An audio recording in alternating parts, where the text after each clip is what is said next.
I want to talk to you today about the Saramonic Air wireless mic kit, and Saramonic did send it out to me and is sponsoring this video, so make of that what you will.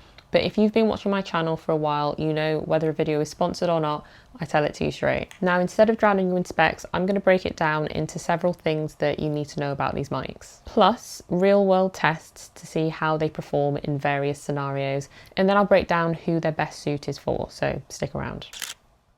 So these mics are made to be simple. The case is pocket sized, it has a see-through lid so you know that your mics are charging, and the receiver has a little colour screen that shows you your levels and your battery. What's more, you don't need an app or complicated menus, you just clip it on, power it up, and you're good to go. In terms of actually using the Saramonic Air, you've got two options. You can either clip the mic directly onto your top, much like I'm doing now, it's clipped onto my jumper, or you can use the tiny lav mics that you can get with the kit. I don't have them, so I can't show you them in this video, but there is something that I do want to tell you about them a bit later on. But one of the benefits of having the lav mics is that if you didn't want to have the actual transmitter clipped to you, then you can use the lav mics. They're a bit more discreet, and so you can just hide them a little bit easier. So like I said, I've got the mic clipped to my jumper at the moment, and I'm actually going to go out later so that you can hear what the audio sounds like in different environments and different scenes. So you want to think of these mics like having 3 layers of protection for everyday sound.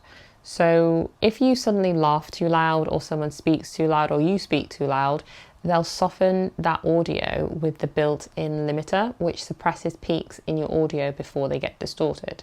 If something slips through, there is another option though, which allows you to enable a safety track, which basically records at a quieter level on one channel, so you can switch to that channel in the edit if the other channel gets distorted from a loud sound.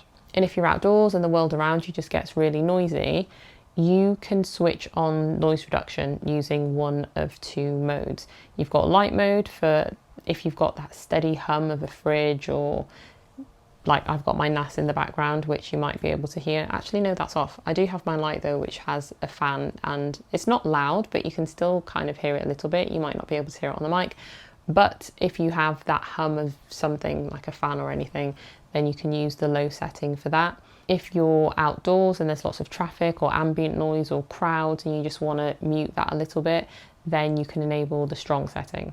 And I will do an outdoor test for you in just a second so that you can hear the different levels to see how it affects the audio. All right, at the moment, the noise cancellation is off and my NAS is on. So it's got a fan. I can hear the fan, it's quite audible. So have a listen.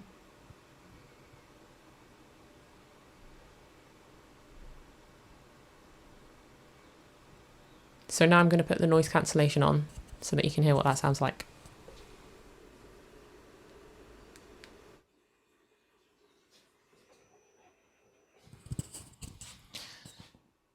So the noise cancellation is now on strong, and this is what it sounds like.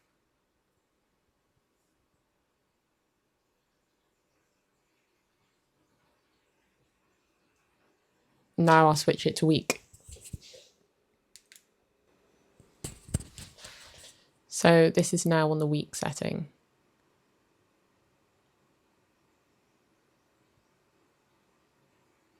And it's worth noting as well, so as you saw, I had to keep going back up to the camera. I thought there might have been a button combination on the microphone that allows you to set the noise cancellation, but there wasn't, or there isn't rather.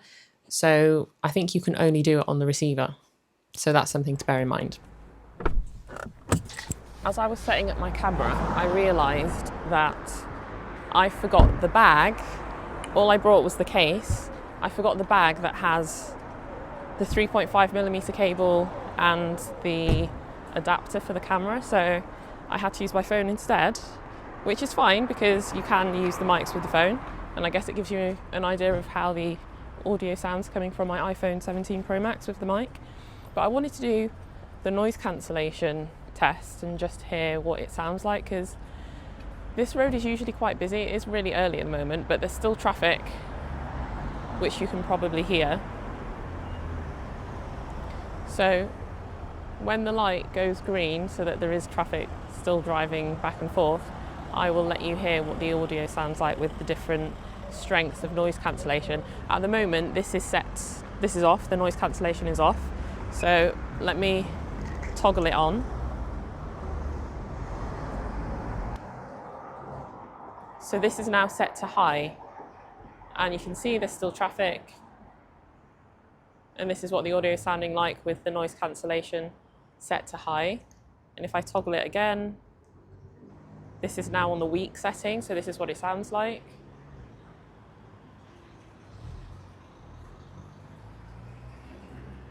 You can still hear the traffic, and then this is off. So this is just normal. Still got traffic. And this is what it sounds like. I'm just going to do it again, just so that you can hear. This is set to strong. And this is what the audio sounds like if I'm talking and it's set to strong and there's still traffic going by. Just hearing if there's any distortion or not. So hopefully it sounded all right, and hopefully you can still hear me clearly when it's not on and there's a lot of traffic. So there are a couple of other things that I want to mention before I talk about a few other downsides, or not really downsides, but things that you might just want to be aware of. So one of the benefits of the mic is that it's very versatile. You can use it with your phone, computer, tablet, camera, and you have these different adapters. So in here, I've got the lightning adapter, I've got the USB-C adapter, and you can also use the 3.5mm cable into the receiver, into your camera, if your camera has a 3.5mm output. The other thing is that you can actually get this adapter, camera adapter, which is for Sony cameras. I've currently got it on my camera at the moment, so I'm not using any cables. It's completely cableless. Cableless. Is that a word? Wireless? Not wireless. Well, it is wireless, but cableless? Is cableless a word? I don't know. But it has no cables. So you can slide it into the hot shoe of the camera and then it'll work as though you've got the cable connected, but obviously there is no cable. So it is a nice clean setup. So in terms of the battery life, the transmitters will give you up to 10 hours of battery life. The receiver will give you 6.5 hours, and with the case, you can recharge everything 1 and a bit times. So that is more than enough if you want to use these for a full day of filming, and then some. So for a couple of the downsides, which aren't necessarily downsides, they're also things that you want to be aware of, and they might not actually be downsides for you anyway. But the first thing is that there's no internal recording on the transmitters, so you can't use these as standalone recorders, which most of the time, for me anyway, would be to record a voiceover, for example. But if you wanted to do that, you could just use your phone. You could plug the receiver into your phone, pull up one of the voice recording apps on your phone, and then just record your audio and get clean audio with the mics that way. So it's not necessarily a big deal. The other thing to be aware of is that if you do want to use lav mics with the Saramonic Air, you would have to use Saramonic's lav mics because you can't use any third-party lav mics. The connection just doesn't allow for it. So if you have a set of lav mics, you won't be able to use them. You will have to get the ones from Saramonic. Okay, so who is this actually for? I would say if you're a beginner and you just want your audio to work, then this kit makes a lot of sense. It's simple, it protects you from common audio mishaps that might happen, and it works across multiple devices. So you just have one kit. You don't have to faff around with complex settings.